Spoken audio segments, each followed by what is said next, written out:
Welcome to Board Gamers Anonymous, episode 150, BGA's Top 100 2018 version. We'd like to thank our Patreon backer, Tim, for helping us bring you an ad-free episode. You're listening to a proud member of the Dice Tower Network, dedicated to bringing podcasters together for the greater good of gaming. It's sort of like Voltron, but with better lip syncing. Find out more at dicetowernetwork.com.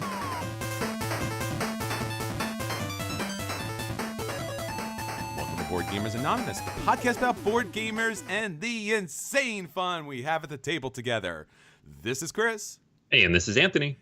Anthony, we are at our 150 episode. What we wanted to do is bring you one of the, quintessential things as far as board gaming is concerned. Something we haven't done in quite some time, and that is our top 100 board games of all time.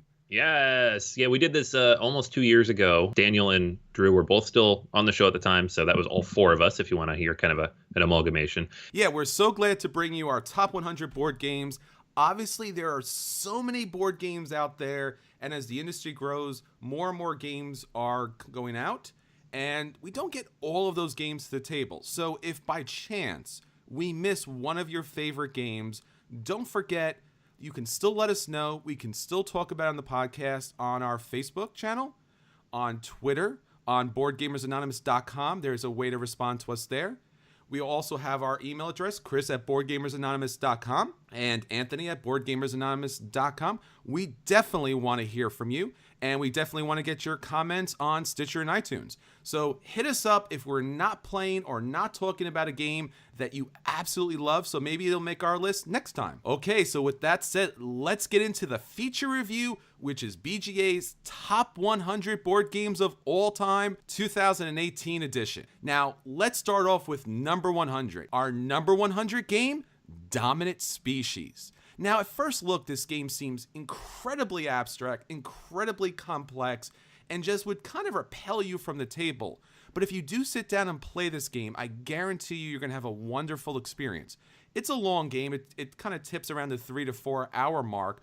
But basically what you're doing is you're given a species that you're trying to grow while all of these other species are pushing back against you. You have a special ability that's going to help you expand and explore. It's really a wonderful kind of 4X game here. And there's a really interesting track where you take certain abilities, and based upon where they are on the track, they activate at different times. There's special ability cards that kind of mess everything up. It's a beautiful amalgamation of Ameritrash and Eurogaming at its best. That's our number 100 game, Dominant Species. Number 99 is Matt Gertz's Navigador. This is a beautiful, beautiful looking board, that kind of old style map. It has the rondelle, it has the resource pickup and deliver mechanisms, it has the market that you have to manage.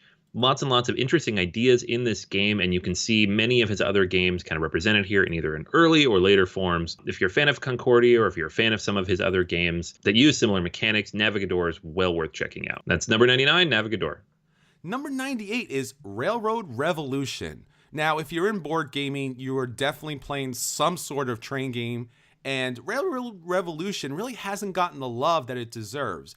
It's an amazing game as far as connecting all these different cities together, placing stations, but what's really dynamic here is the special abilities that come into play and the different ways to win. Different color meeples are activated by using a really interesting tableau mechanic that allows you to do a number of different things in order to reach your goals. As I said, number of different ways to play this game. It's not as crunchy as your 18XX games, but it gives you a really good feel of building a railroad system, utilizing special abilities, and reaching out to the West Coast. That's our number 98 game, Railroad Revolution. Number 97 is Orleans. Orleans is a bag building game. It is not the only bag building game anymore, but it's still, in my opinion, the best. You are building up different types of workers that you can go out and use for different things on the board. There's a different map that you can kind of manage to take control of different areas. There are, I think at this point, 10 or 11 different expansion modules, at least half of which are really good, and several different ways to play this game solo. It's fantastic old style French medieval artwork too, which is just really, really fun to look at. That's number 97, Orleans. Number 96 is Memoir 44. This Days of Wonder classic game is something that keeps hitting the table over and over again. Wonderful miniatures, great board design, graphic display, and using the, I would say, brilliant command and color system as far as picking a card in order to activate your troops in a particular order and in particular locations, and with its rich and deep history that this game employs as far as setting up different scenarios and enacting famous battles. It's such a wonderful game, and it's completely accessible by a large number of people. If you're looking for a wonderful two-player game and battling it out, Memoir 44 is your game. That's our number 96. Number 95 is Lords of Waterdeep, but with the caveat that you should have the expansion as well. Lords of Waterdeep is a fantastic worker placement, set collection, and mission completion game based on the Dungeons & Dragons world. With the expansion, you bring in a lot of new interesting ideas, including the corruption, which really adds some new elements to the game. But even just the base game is a really fun gateway-style entry into worker placement with a theme that a lot of people enjoy, whether they're board gamers or not. So that's number 95, Lords of Waterdeep. Our number 94 game is a reprint that is clearly an amazing update. That's Mare Nostrum Empires by Academy Games.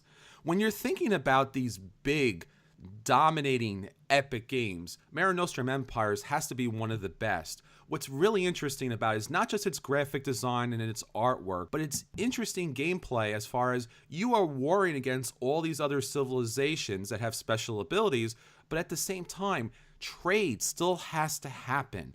So during each game, there is always going to be a phase each round in which you'll be trading with your neighbors in order to reach different victory point conditions. You can dominate the board, you can get all of these special gods and monuments, or maybe it's all about gold, or maybe it's all about different resources. It's a phenomenal game. It's an epic game, and it is our 94 game, Mare Nostrum Empires.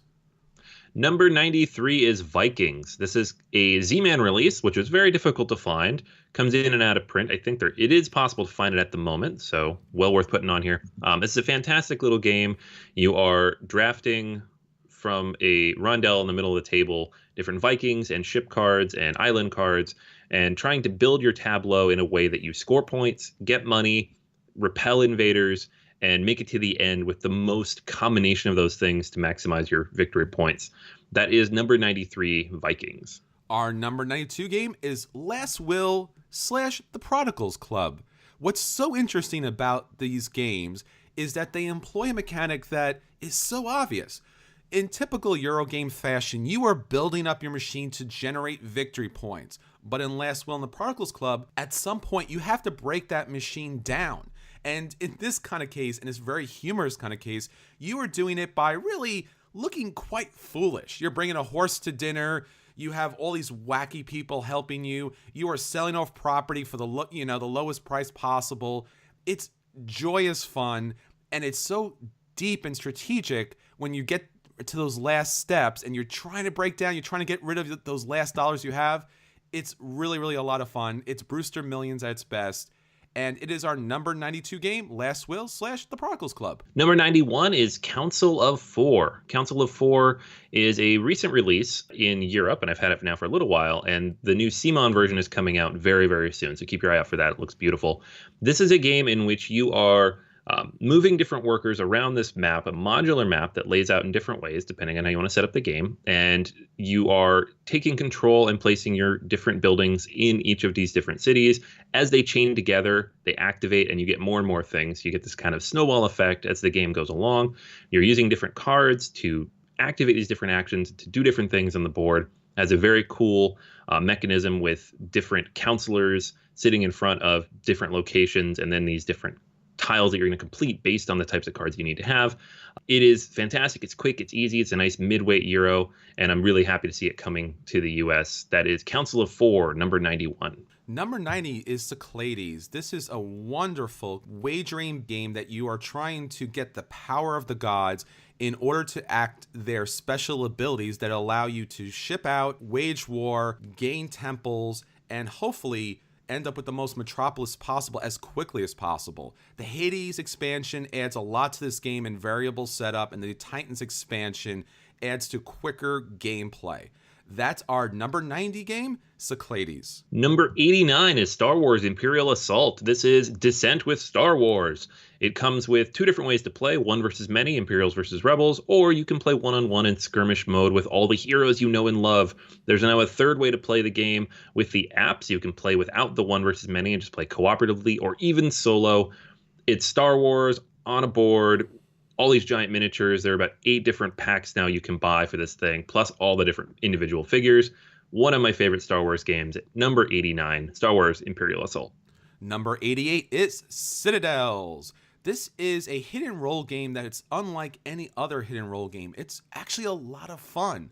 Basically, you are building up your citadel by paying gold to build up special buildings that are going to score you victory points, and some buildings will actually give you special abilities. But what's really interesting is the hit and roll mechanic, in which it allows you to enact that character's special ability in order to build, in order to expand, and in order to mess with your opponents a little bit. That's our number 88 game, Citadels. Number 87, Zolkin, the Mayan Calendar. This is a worker placement game. It's very similar to a lot of other worker placement games, with one exception, these giant wheels. So you're going to place your workers, the wheels are going to turn every turn, and then when you activate that worker and take them off, it's going to depend on where they are for how the wheel has turned. So you'll be gathering different resources like corn and gold and crystal skulls and using those to complete different objectives you're trying to gain and upgrade various things. And it's very, very similar classic Euro feel with some very cool mechanics. If you've seen one of these with a painted wheel, it's even more beautiful to look at. That's number 87, Zolkin. Number 86 is Cuba. Now, Cuba is a really interesting game because it takes a lot of the Euro mechanics and employs it the best way possible. You are going to be producing goods that are going to go on a market in order to sell and buy to gain victory points. But what's really dynamic here is your tableau building. By purchasing special buildings and where you place them in your plantation, you're going to activate those buildings in a row or in a column. The best fun thing about Cuba happens to be the fact that there's going to be voting that goes around each round that's going to enact special laws that are going to give you victory points or are going to mess with you a little bit or just going to kind of bolster a lot of your special buildings. Cuba is a fun game and definitely something that everyone should check out, and that's our number 86. Number 85 is Russian Railroads. This is, when you talk about a snowballing game, this is what I think of personally. It has multiple different tracks you're trying to build out. There are 3 different versions of the game now you can have. The original Russian Rails, the German Railroads, which has a ton of great expansion options that kind of makes the game more variable, or the American Railroads mini expansion. But they're all basically the same idea in that you are upgrading your tracks from the original black all the way up to these powerful white ones. And the score is exponential based on how far you go on that track. You get bonuses, you get one-time upgrades, you get all these fun things. Every action you take is more points. That's why I love it so much. That's number 85, Russian Railroads. Our number 84 is Hardback. There are so many wonderful world-building games that it's really a credit to Hardback and Tim Fowers for this game to be as high as it is on the list. Utilizing Star Realms mechanics as far as building certain words, and based upon the genre of those words, you'll gain special abilities and points throughout the game. It's really the most refined and beautiful edition of Tim Fowers' word games. That's our number 84 game, Hardback. Number 83 is Civilization, the board game. There are many different versions, but this is not the most recent, but the one before that from Fantasy Flight Games. It is the implementation of Civilization 4 from Sid Meier, and it is a brilliant, huge, massive, sprawling 4X game. There are 2 expansions for this, which I do recommend to help fix a couple of issues in the original, but even if you just have the base game, it's one of my favorite 4X games because it really does a good job of re-implementing and reimagining what it's like to play that video game. That's number 83, Civilization, the board game. Number 82, The Oracle of Delphi. This is Stefan Feld's race game. Basically, what you're doing is you're trying to appease the gods by rolling dice, placing them in a certain way that allows you to move across the waters to reach certain islands to accomplish tasks that needs to be done. Whether it's building monuments, fighting monsters, or gaining enough victory points based upon cards, and of course, avoiding the plague, the Oracle of Delphi is a fun, interesting, dynamic Euro race game. That's our number 82, The Oracle of Delphi. All right, number 81 is the Manhattan Project, Energy Empire. This is not like the original Manhattan Project in that in this one you are trying to avoid things like pollution. You are trying to power your personal civilization here, and you do that by worker placement on various locations to get new cards and to get resources that you need. You build your own tableau of cards that you will activate based on where you place in the future, and then you have to manage your resources, which come in the form of both dice and specific icons and pieces that you're going to have in your tableau. The game is very tight. It's very interesting. There's a pollution mechanic you have to manage depending on what type of power you use. All of that comes together to make a fantastic, unique Euro game. That's number 81, the Manhattan Project, Energy Empire. Number 80 is Caelus. This is the classic Euro game when anyone thinks about Euro games. Basically, Caelus is all about building up your kingdom and activating those special abilities by moving down this track. And at the same time, it's the Euro game all about messing with your neighbors because you can always push them back and allow them not to score any points whatsoever. Build up the castle, score victory points, build up special buildings. It's all down this really challenging row, and in some ways, it's also a little bit of a race game. That's our number 80 game, Caelus. Number 79 is London, 2nd edition, from Martin Wallace and recently re-released by Osprey Publishing. This is a game of building a tableau and running your city. But like any Martin Wallace game, there are loans if you run out of money. There is poverty if you get too carried away in building your city. There are district cards you can take, which give you all sorts of bonuses, but might also hurt you. You have to manage all these things carefully. But in the end, it's just a lot of fun to pull new cards and build your city and do cool things with it. It's quick, it's accessible, and it is our number 79 game, London, 2nd edition. Number 78 is Aquasphere. Often on sale, but definitely worth your money and your time. It's a programming game that really doesn't bog down in the programming. Basically, you're underwater and you are researching. You're setting off subs. You are building your little bathysphere yourself. And basically, it's the most colorful, bright, interesting, and engaging Euro game from the Feld collection and pretty much from any kind of Euro collection. A really fun and dynamic game. That's our number 78 game, Aquasphere. Number 77 is Richard Garfield's take on Yahtzee, King of Tokyo. You roll dice. They give you various icons which allow you to attack or heal or just get a different set that gives you points. You can win the game by knocking out all of your opponents, either from inside or outside of Tokyo, depending on where they are, or by getting to 20 points. It's fantastic. It's quick.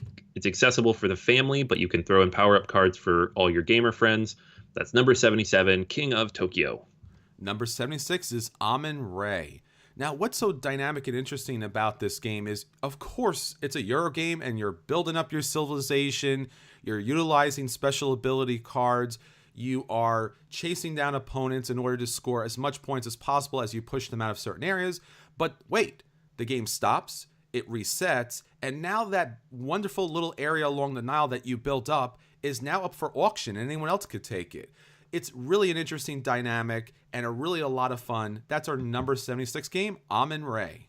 Number 75 is Mike Fitzgerald's Diamonds. This is one of the only trick-taking games I like because it makes sure you always get to do something. There are different suit actions for all of the major suits that let you take diamonds, steal from other people, move them into your vault, all sorts of cool stuff. You always get some kind of reward for playing the game. You never miss your turn like a lot of other trick-taking games. That is Diamonds, number 75. Number 74 is Lorenzo Il Magnifico. Basically, what we're seeing here is a revised and an updated edition of the Grand Austria Hotel. Basically, it allows you to choose a market full of cards in order to add to your tableau to give you special edition resources, to gain gold, to be able to gain special abilities throughout the game, and a number of different set collection mechanics. It's fun and dynamic as far as rolling the dice and seeing how powerful your abilities are going to be. There's a lot of special abilities that really make this an asymmetrical game that typically isn't an asymmetrical game. It's tremendous fun. It's our number 74 game, Lorenzo Il Magnifico. Number 73 is Conflict of Heroes Awakening the Bear. This is from Academy Games, and it is a war game, but it is a war game that does it in a very accessible, quick, skirmish-based way. The games take less than an hour. Learning the game takes only a couple hours. Lots and lots of fun just out of the box. There's also a solo expansion, which is a fantastic way to learn and to try new things. And you can even build your own firefights separate from the ones in the book with one of the other expansions. Conflict of Heroes system is incredibly popular. Tons of content out there for it. But Awakening the Bear is, in my experience, the most accessible and easiest to get into one, and the one that I currently have on my shelf. So that's number 73, Conflict of Heroes, Awakening the Bear. Number 72 is San Juan. This is such a classic, wonderful game. It's all about one deck of cards that does so many different things. You are building a tableau of buildings, you are producing resources on your plantation, you are selling off those resources from the plantation to build bigger and better buildings. There are, of course, special city buildings that were going to score you multiple victory points depending on how your tableau looks at the end of the game. Wonderful 4-player game, interesting and dynamic, and always welcome at the table. That's our number 72 game, San Juan. Number 71 is Arkwright. Arkwright is designed by Stefan Riesthaus. It is from Capstone Games most recently, and in it you are running a factory in England in the late 18th century, and you were trying to buy your own shares, but you also have to increase the value of those shares. So you have to carefully manage how you take actions, when you take them, when you buy your shares, when you cash them out if you need the money.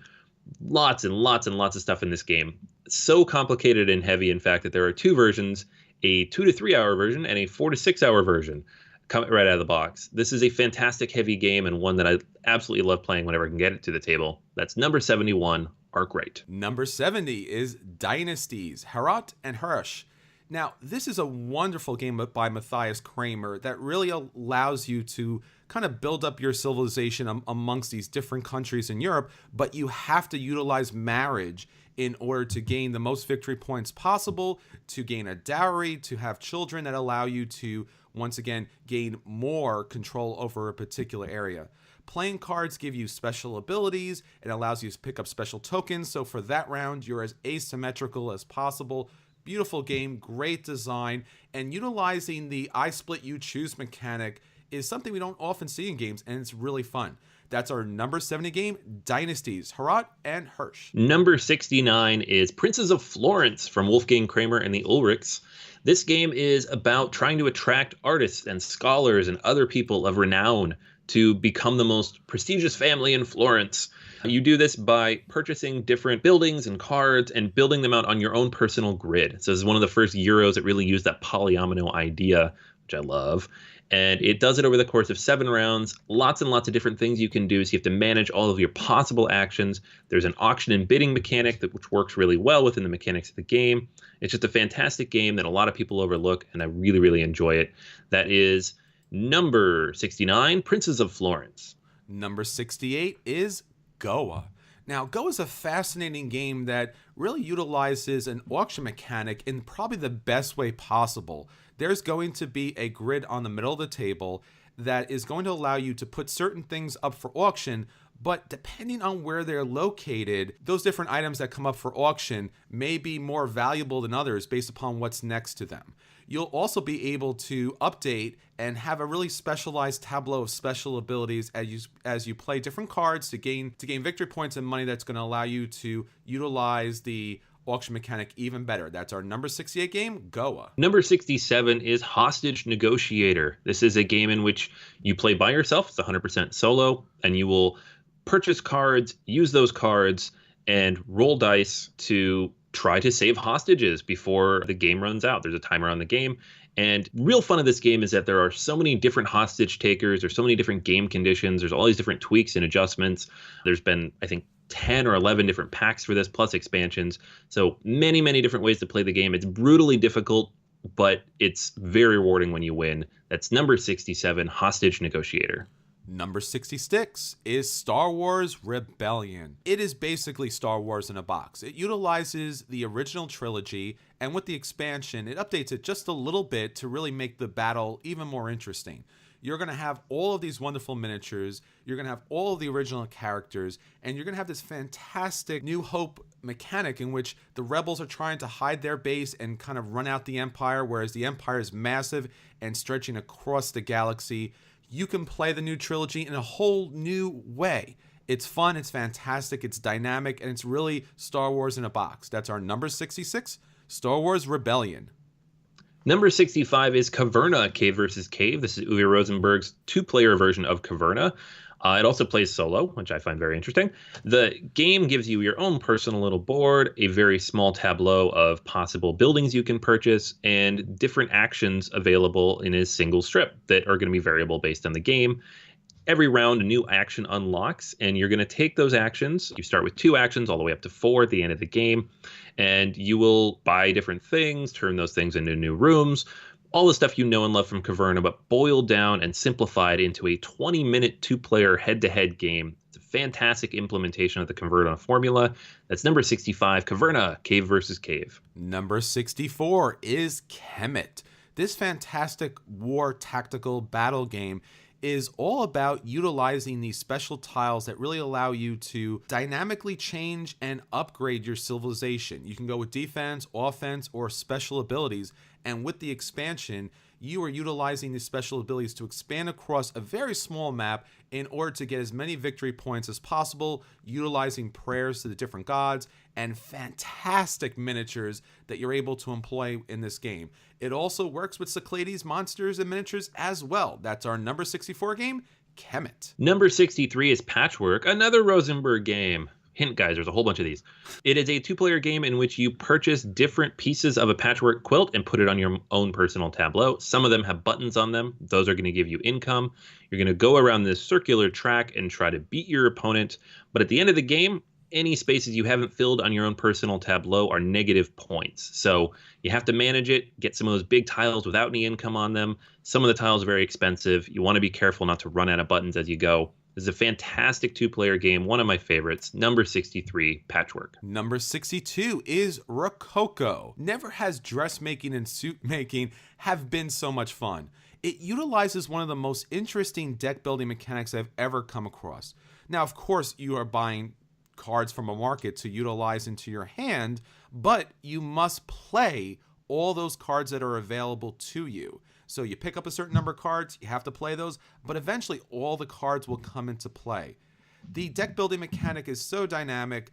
Placing the cards for optimal area control and victory points is fun. It's fantastic, it's interesting, it's dynamic. It's our number 62 game, Rococo. Number 61 is Spirium. In this game, you're going to have a grid of different buildings and action options, and you're going to place your own workers around those different options. But the cost of them and being able to take those things in the second half of any given round is determined by how many workers are around them. So you have to balance where to put your workers, when to switch from placement to picking back up, how much money you have to take these actions. And then in the end, building a tableau with these tiles that you purchase that is going to allow you to generate and produce enough stuff to continue going in the next rounds. I love this game. I wish there was more content for it, but even as the base game, it's one of my favorites. It's number 61, Spirium. Number 60 is Glory to Rome. Probably the innovator for multi-use cards, done probably the best possible because there are so many different ways for victories depending on what cards you end up in your hand. You're basically building up your little civilization by utilizing the cards to be part of your foundation, to be money that you're able to buy other cards, just throwing them into the market and seeing what you get back out of it. It's fun, it's dynamic. Even if you're passing, you're still having a lot of fun, and it's always something great whether you follow or you play. That's our number 60 game, Glory to Rome. Number 59 is Nations. Nations is a mostly card-based civilization building game in which you have your own personal board for a civilization of your choice, and you will take actions on that board and then purchase new cards to upgrade the different actions available on that board. But you can only ever have as many available spaces as are on your personal board.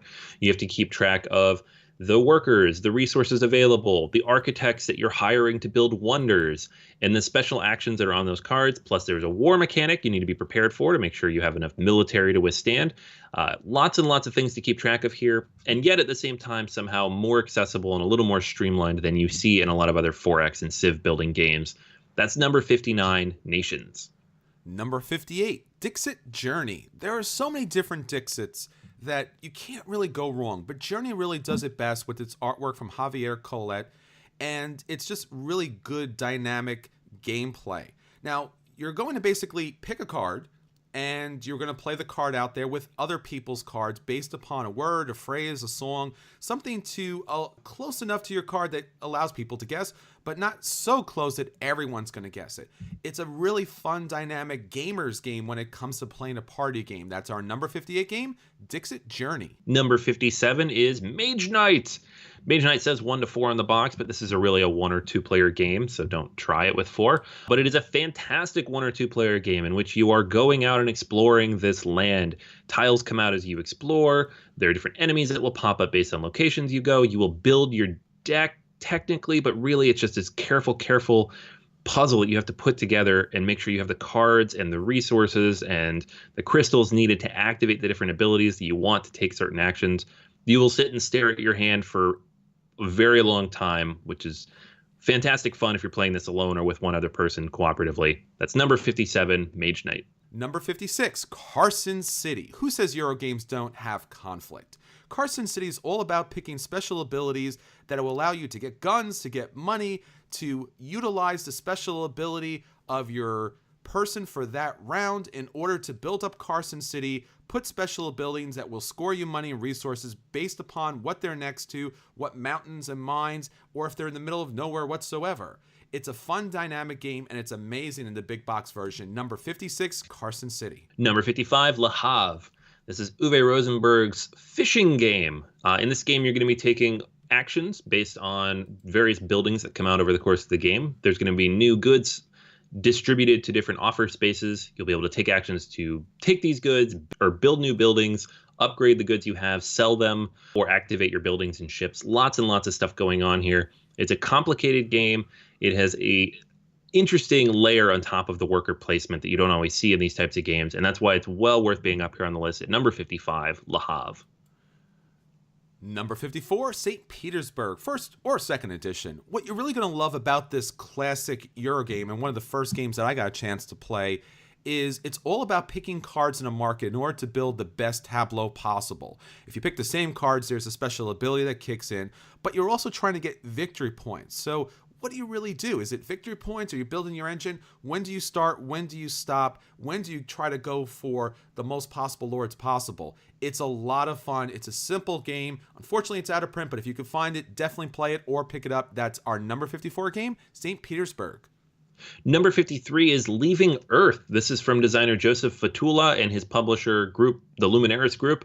It is self-published. It is not distributed anywhere you'll find it, and it is hard to find, but it's well worth tracking down. This is a fantastic game about the space program and getting into space. It takes place over the course of about 20 years, from 1956 to 1976, and in it you'll be building rockets, launching those rockets, putting satellites into orbit, and then moving on to other planets. The victory conditions might seem easy enough, like put a man on the moon, but you have to do a lot of things to get there. You have to test your rockets. You have to try things out. There's a chance that certain things will fail if you don't test enough, but if you test everything, you'll run out of time. Fantastic game. Really wished it was easier to find. That is number 53, Leaving Earth. Number 52, Food Chain Magnate.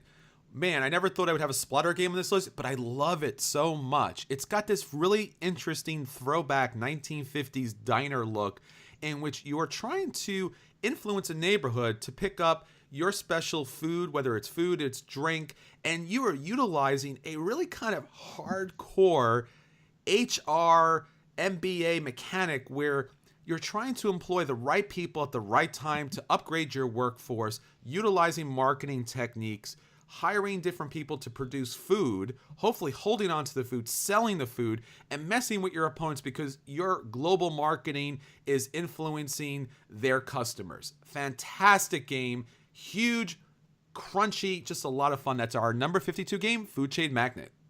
Number 51 is Robinson Crusoe, Adventures on the Cursed Island. It's Ignacy Trzewiczek's opus game in which you are trying to survive on this island based on a number of different scenarios. So whether it's trying to gather enough wood to light a fire so people can find you, or facing off against King Kong, because why not? It's Robinson Crusoe done across dozens of different options and gameplay styles. There's an expansion with The Voyage of the Beagle. It's kind of a campaign style. There's a new one coming out, The Lost City of Z, which is kind of a take on zombies in the jungle. Lots and lots of interesting things. The game plays multiple players. You can play it by yourself. It comes with materials when you have fewer players. You can have Friday or the dog. Love this game. It's number 51, Robinson Crusoe, Adventures on the Cursed Isle.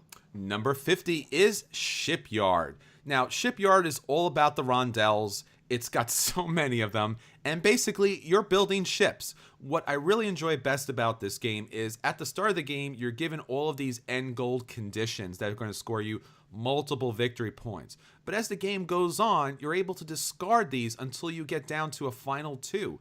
So you can build towards all these paths of victory, and if your opponent's kind of stymie you here and there, don't worry about it, you could just take another path. Special abilities in this game, moving your ships around these different canal areas, and an endless number of chits. If you ever wanted the true Euro chit game mechanic, this is totally for you. That's our number 50 game, Shipyard. Number 49 is Fields of Arle, another Rosenberg game. In this game, you are harvesting peat from a vast space of land and then taking one of dozens of actions on this player board to get resources, build up your farm, generate new opportunities. You know the deal. But this is a fantastic game because it plays just 1 to 2 players. It is a sandbox in the purest sense of the word, and you can do almost anything you want. The actions are broken down by both summer and winter, so you have different seasonal things you can do. Love this game. New expansion coming soon to add even more stuff to it.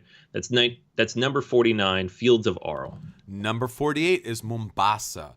What's really interesting and dynamic about this game is not only are you expanding and utilizing resources on the continent, but you're also being very careful to utilize the different markets that go into this game.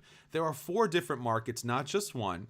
And what's great about the game is it actually flips over, so you can actually play with different markets that are going to give you special abilities. There's a diamond track, there's a book track, and there are special abilities you could pick up each turn, not to mention all these fantastic cards that are going to give you resources and special abilities.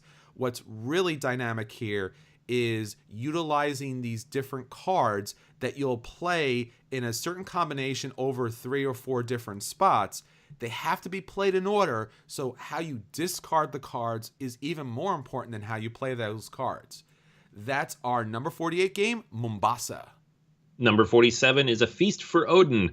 This is taking the sandbox of Fields of Arle and ramping it up a step. This is Uwe Rosenberg's most recent big box game. You are a Viking, you are going out and you are hunting, you are trading, you are crafting, you are raiding, and getting all these different tiles that you then place on your personal player board, polyomino style, to increase your income and cover up negative points. The end of the game, whoever has the most points, and hopefully fewest negative points, will win.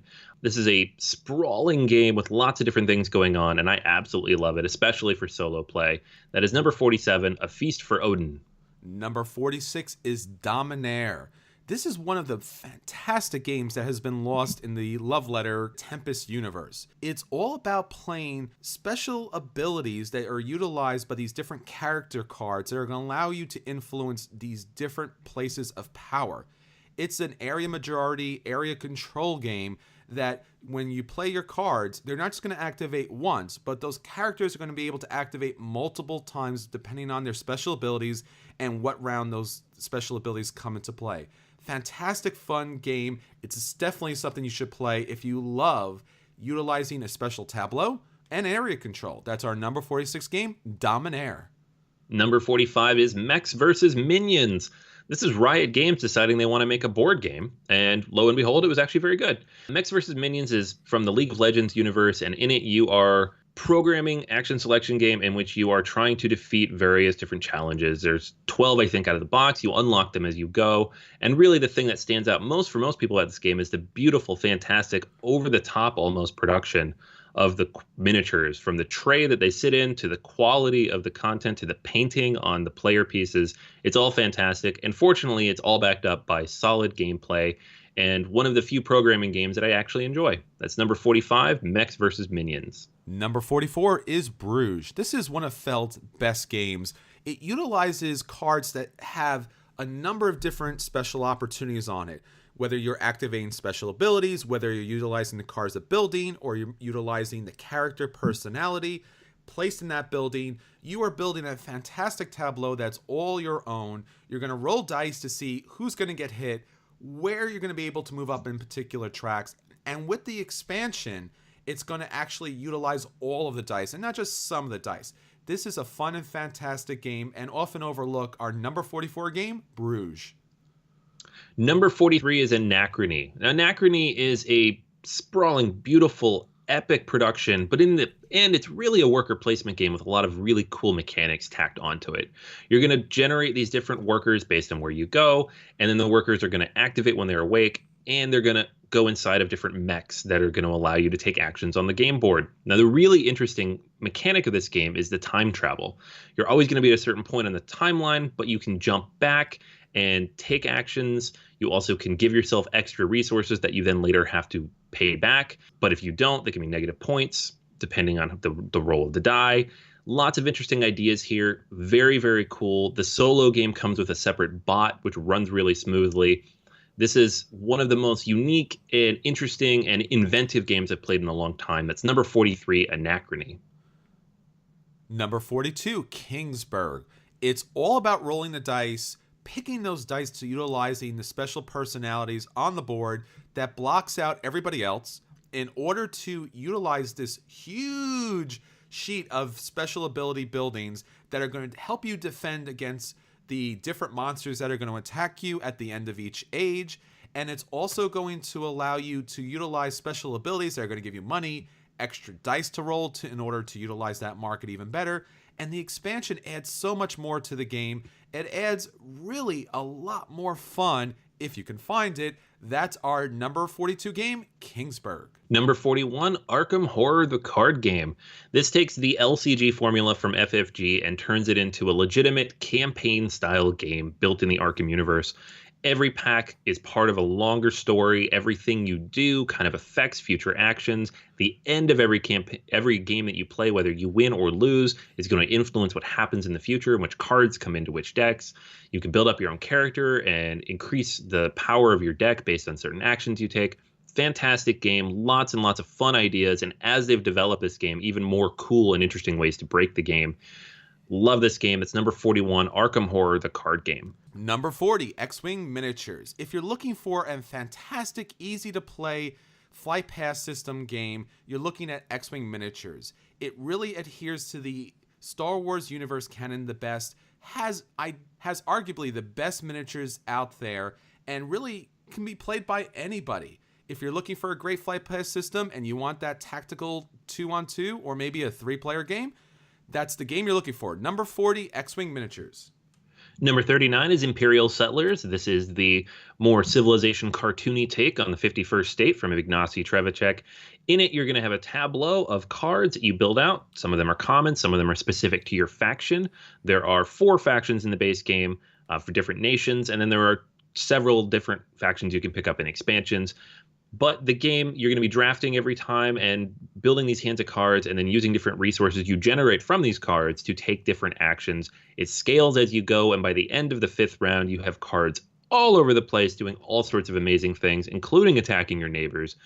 Fantastic game, very cool card-driven action take on Civ building. That's number 39, Imperial Settlers. Number 38 is Bora Bora. This is another wonderfully colorful Feld game in which you are utilizing god cards to help these people on the island utilize special abilities in order to build their little civilization, gain special resource tokens. And what's really fun about this game is you're going to have to meet these special conditions at the end of each round in order to maximize your victory points.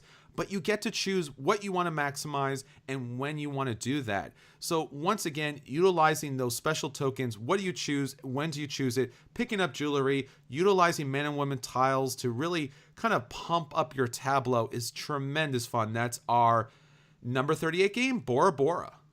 Number 37 is a relatively recent game. That's Spirit Island. Spirit Island is basically the heavy Eurogamers co-op game.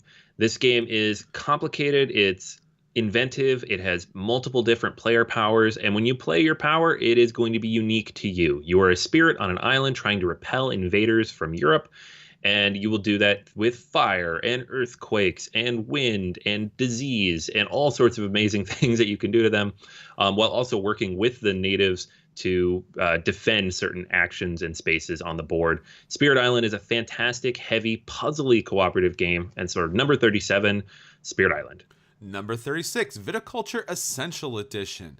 It's all about utilizing wine and making sure it's aged to the best of its ability. But this sprawling, fun game is all about creating the best tableau possible, utilizing special abilities and actions during different seasons, utilizing these mama and papa cards that are going to allow you to grow your vineyard, build special buildings on your lands in order to score additional victory points or help your wine production along the way. It's a fantastic Stonemaier game. That's our number 36, Viticulture Essential Edition.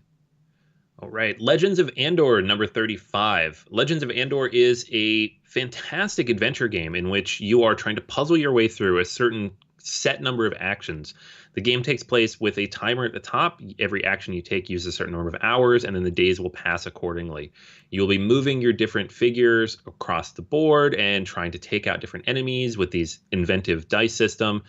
It really comes down to kind of puzzling out how best to use your actions in the most efficient way.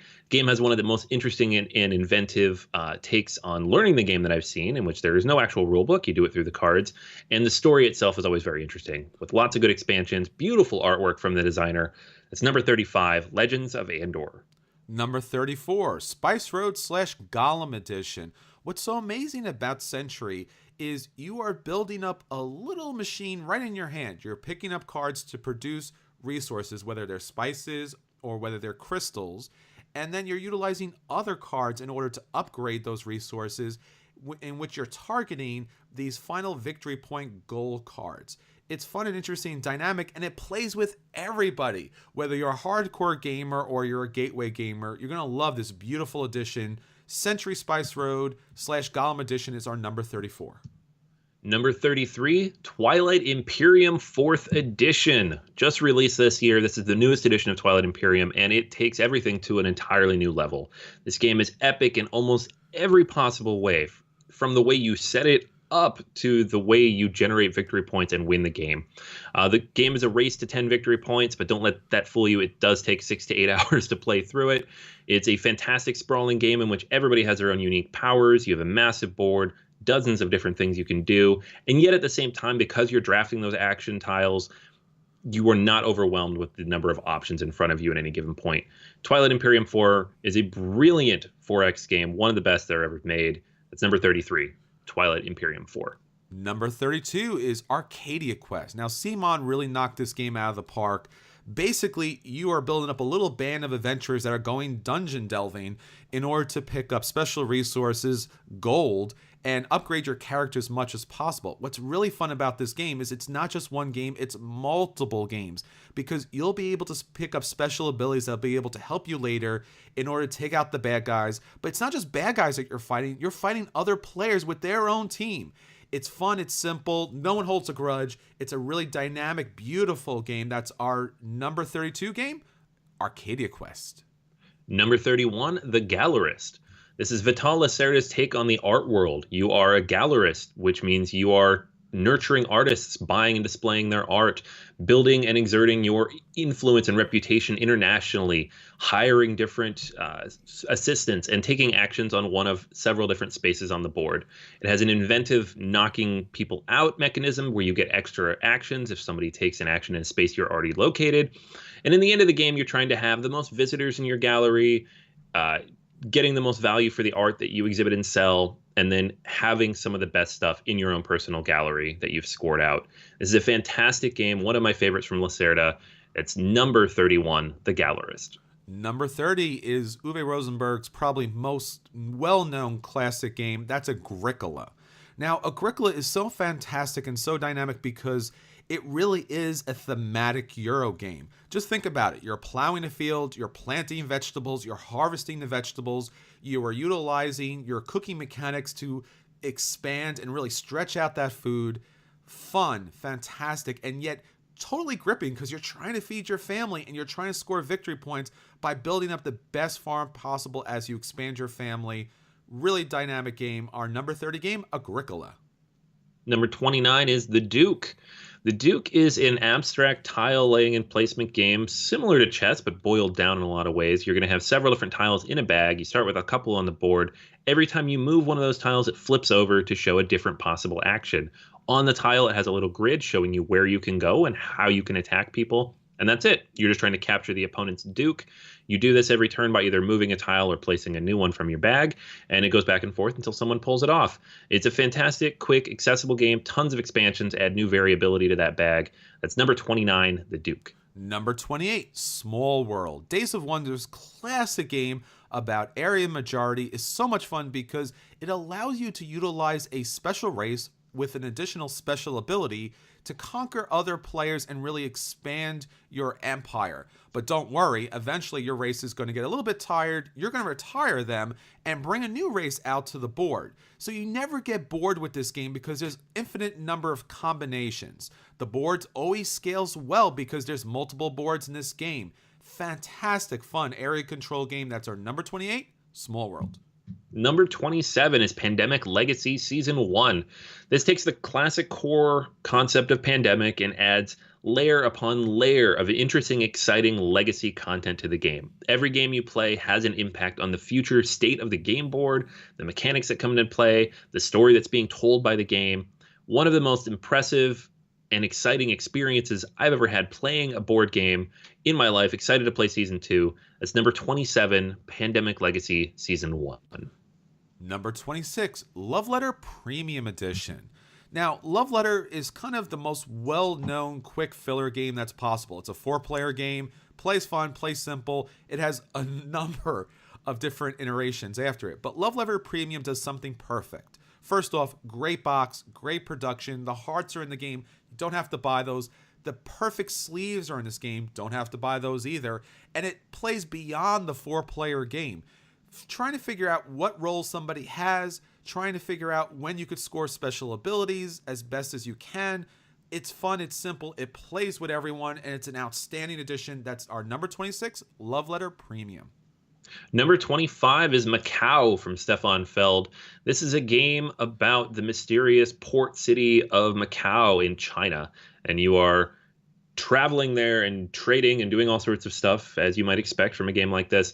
The game takes place over 12 rounds. You're going to be taking new cards into your hand every round, and then you're going to be rolling dice, which will determine what cubes are available to you on your personalized ship's wheel. So every turn, the ship's wheel is going to turn, and you're going to have different cubes available to take different actions. You have to plan ahead. You have to make sure that you have things available, and hopefully you roll the dice well enough to actually access those different actions and to move across the board and upgrade the different tracks that you're in and to go to these different islands and collect different resources. So much stuff to do in this game. It is fantastic, and it's a shame that it's not available, but it is one of Stefan Feld's best games. Number 25, Macau. Number 24 is another Feld game. It's Amerigo. Utilizing this cube tower is so much fun because in a typical Euro game, you basically want to take an action, but with Amerigo, how much of an action are you allowed to take depends on this cube tower.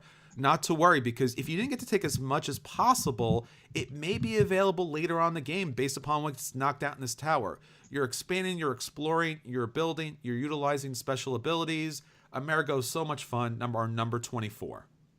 Number 23 is First Class. This is from Helmut Oli, the designer of Russian Railroads, and the best way to describe it is Russian Railroads, the card game, but it is very unique in its own way as well. You're trying to score fame points by building a network of rails, by expanding how big your train cars are, by serving different passengers and making them happy. It's really a card game, but the way you build your tableau and the number of different modules in the game, which change how it plays every time. Even just in the base game, you have 5 modules, and you're only going to play with 2 of them.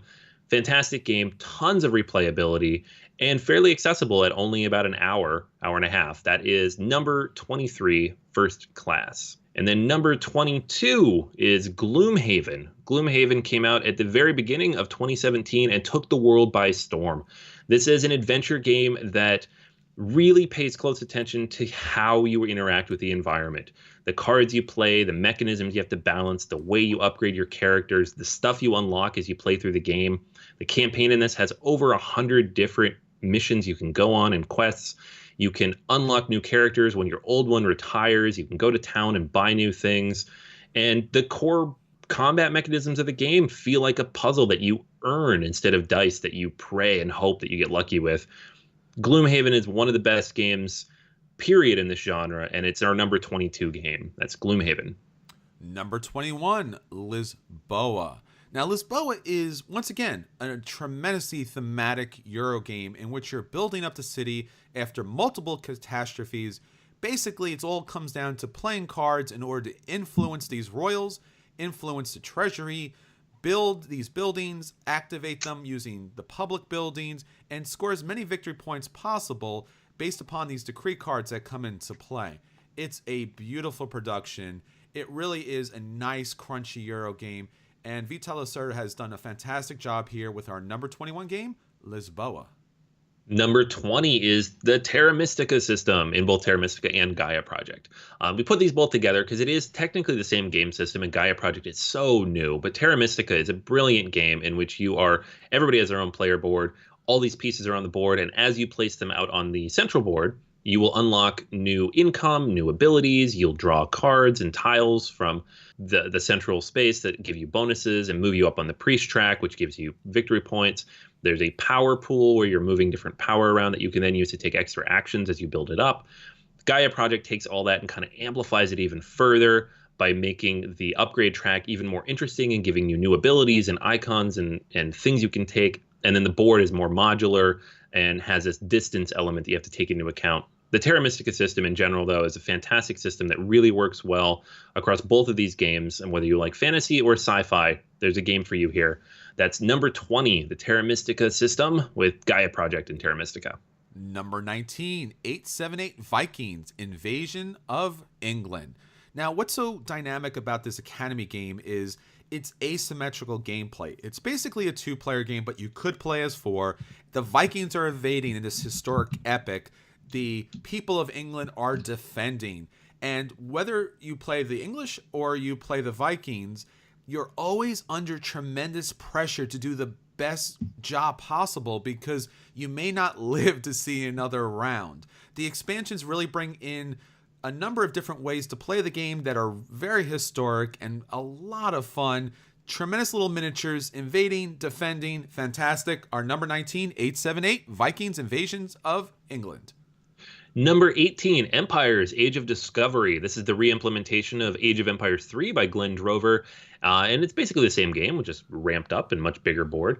The basic idea of the game is that you're placing workers out on several different action spaces that let you do things like launch expeditions, colonize new regions, expand your merchant fleet, build capital buildings, prepare for war, develop your economy. Each of these spaces is going to activate in order every turn, and you will move your different pieces out accordingly. So you're trying to capture the resources as you move to the new world, but also get an area majority in those areas so you can score at the end of each age, get the capital buildings that are going to give you extra abilities and points at the end of the game, have a merchant fleet available so you can actually make those actions and move your guys around.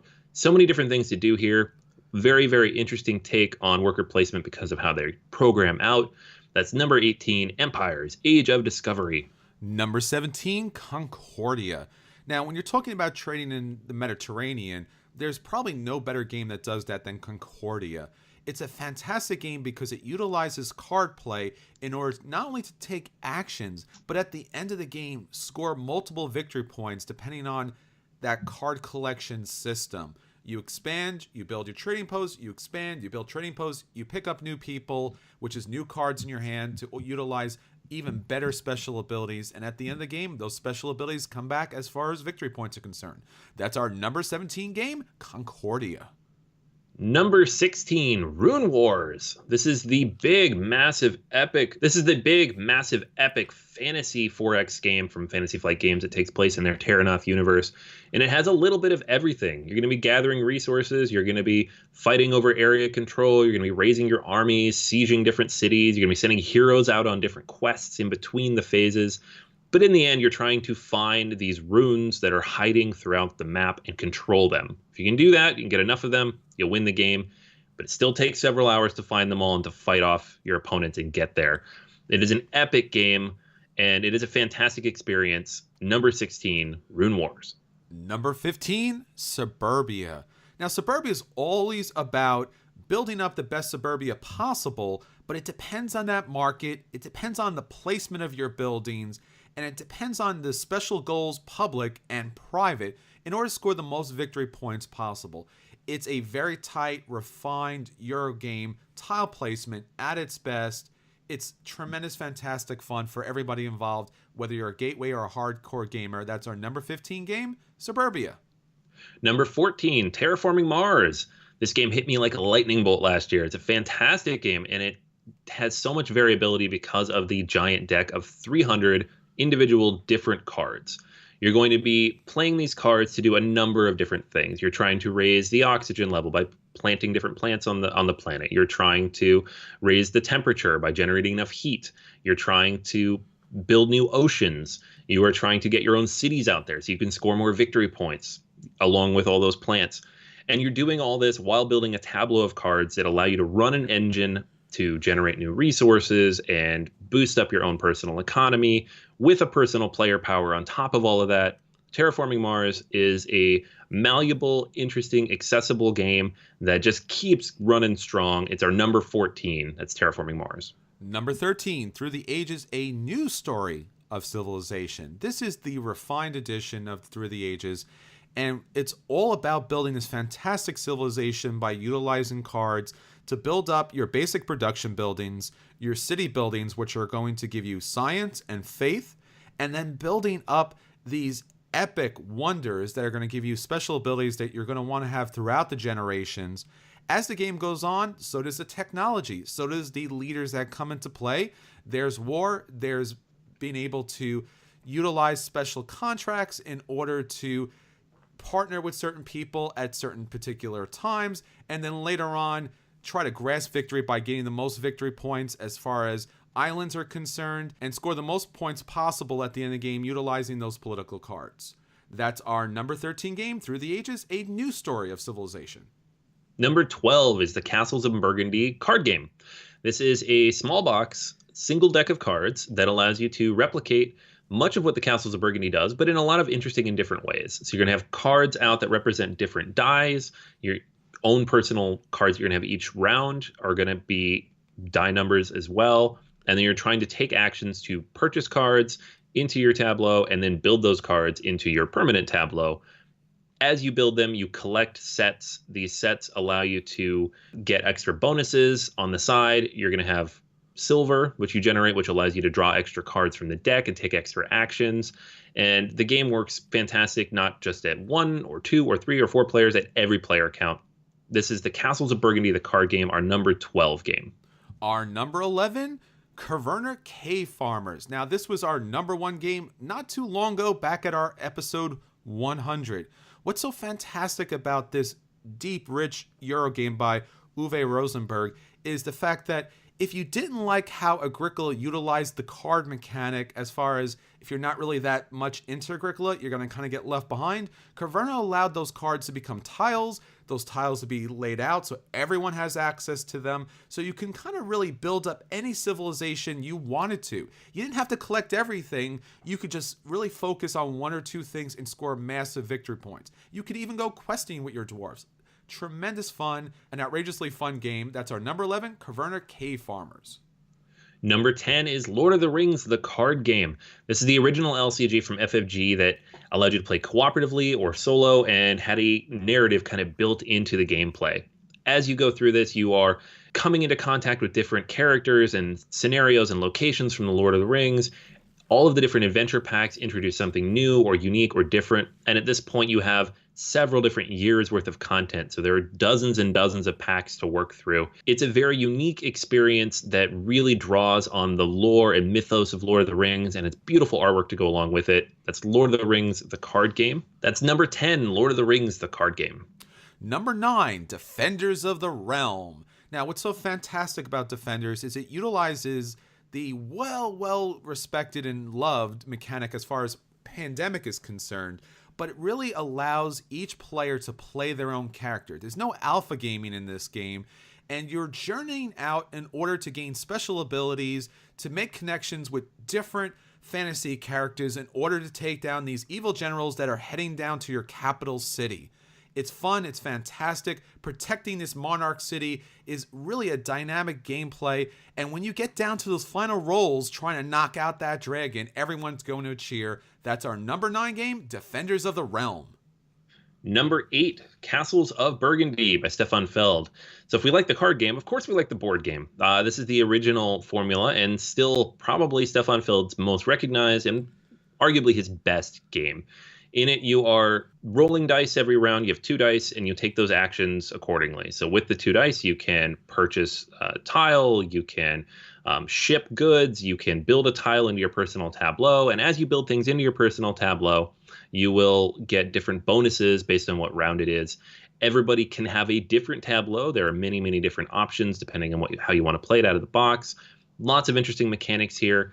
It really takes the whole idea of point salad, as a lot of people describe his games, and it weaves them together in a way where it makes sense and it really works in an intuitive, not too long or cumbersome way. That's number 8, the Castles of Burgundy. Our number 7 is Roll for the Galaxy. Now, where Race did a great job as far as utilizing this space exploration and tableau building, Roll does it even better. Fantastic components as far as these tiles are concerned, these great colorful dice, utilizing a more streamlined, simplified market that allows for more complex gameplay.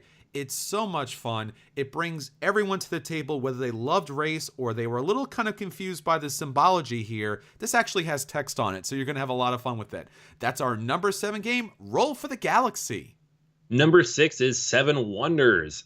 This is the ultimate card drafting game in which you will be building your own civilization after drafting cards in one of 3 different ages. So you will start each age with a certain number of cards, pick one, pass it, pick another one, pass it, and then place these cards in front of you. These cards will do all sorts of amazing things. They'll give you resources you can spend. They'll allow you to generate money, which you need for different other cards you're going to purchase. They will give you straight victory points. They are science, which allow you to build sets. They have military, so you can attack your neighbors. It is a quick, accessible, still one of the best drafting games that's available out there, and it is just one of the top games, period, in terms of quick, accessible civilization building. That's number 6, Seven Wonders. Number 5, Blood Rage. Now, if you take a look at Blood Rage, you're thinking of Merit Thrash all over the place. Fantastic, wonderful miniatures here, but yet really dynamic, complex Eurogaming. It's quick. Everyone could play this game. It's card drafting. It's setting up a particular path of victory that's just for your little Viking horde. Don't worry if you get knocked out. Going to Valhalla actually scores you victory points. So there's really no downside to this game. It's tremendous fun. It's our number 5 game, Blood Rage. Number 4 is Seven Wonders Duel. The one thing Seven Wonders did not do well was 2 players. While it could play 2 to 7 players, that 2-player game had a bot, and it was not very fun. So along comes Seven Wonders Duel, completely reinventing and reimagining the Seven Wonders formula in a one-on-one format. It's tight. It's perfectly well crafted. There's really nothing missing here. Even with the expansion, I don't even think it's necessary. That's why it's our number 4 game. That's Seven Wonders Duel. Our number 3 game is The Voyages of Marco Polo.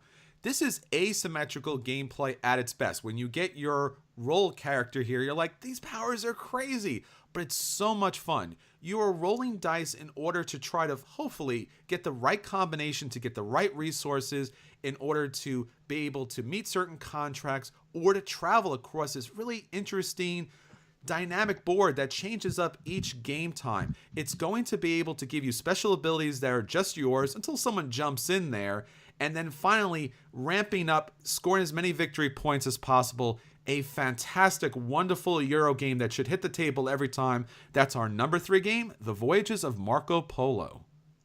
Number 2 is Scythe. Scythe is a amalgamation of different mechanics that all come together to make this unique, integrated, fun experience. When you look at the board, it's different than what you might expect. You're going to have your own personal player board, multiple different pieces on that board, and as you take actions and upgrade various pieces, you're going to unlock new abilities, new income opportunities, new actions that you can take with your mechs. You're going to be putting all these things onto the main board and then going out and generating different resources and interacting with the locals. What you draw different cards that give you different options of things you can generate. You'll have your own personal objective cards. The main goal of the game here is to score the most points, but the game ends when you get a certain number of stars. And so you have to balance that out and make sure you don't rush the end of the game if you don't have the necessary pieces in place to score enough points from those stars you generated. So it's a very unique take on how the game ends and how it flows. It looks like it should be a game all about combat and Amerithrashing, similar to Blood Rage like we talked about, but it's really not. It's a Euro resource building management game in which you're trying to make sure all these things work together seamlessly without letting your opponents kind of get the drop on you or take your resources or actually fight you and take something from you that you might need. Scythe is it's a sprawling epic experience. Every expansion adds a little bit more to it. There are now 2 of them out there, and it's why it's our number 2 game. That's Scythe. And our number 1 game of our top 100 games of all time 2018 edition is War of the Ring 2nd Edition. Now, typically when we talk about universes or realms in a box, it first and foremost comes down to War of the Ring. It's fantastic whether you are a big fan of Lord of the Rings or just a casual kind of gamer that really wants to get into a dynamic, long gameplay of a 2-player game that really utilizes some interesting dynamic mechanics. Of course, there's all about the war. You have your special ability characters and asymmetrical gameplay that really comes to play in a really different way. You are moving secretly trying to drop off the ring, but at the same time, you're trying to rally your allies to victory. It's fun, it's dynamic, it's nothing else like I've ever played before. That's why I love War of the Ring. War of the Ring it's one of those games that it feels like it shouldn't work because so many things are asymmetrical, so many different cards come out and change the gameplay state, so many different ways to approach this and access it, and yet everything flows together so smoothly, and it's one of the best integrations of theme and mechanics I've ever seen. And not only that, but as you play the game or integrate new expansions like Lords of Middle-earth or Warriors of Middle-earth, it even adds more to that experience. I've had equal fun playing both the Fellowship and the Free Peoples, trying to move that hobbit around and get the ring closer to Mordor, and as I've had just building up armies and rampaging through the countryside, trying to take out as many cities as I can with the bad guys there. It's just a fantastic experience, and it's like nothing you'll ever play. If you like Lord of the Rings, if you like epic anything, really, War of the Ring does it all. All right, so that's our number 1 game of all time, War of the Rings 2018 edition. We hope that you've enjoyed this top 100 games. Hopefully you've got a chance to play many of these games. If you haven't, we definitely highly recommend trying those games out or picking them up. They're all definitely buys from us. So until next time, this is Chris. And this is Anthony. And we'll save you a seat at our table in 2018.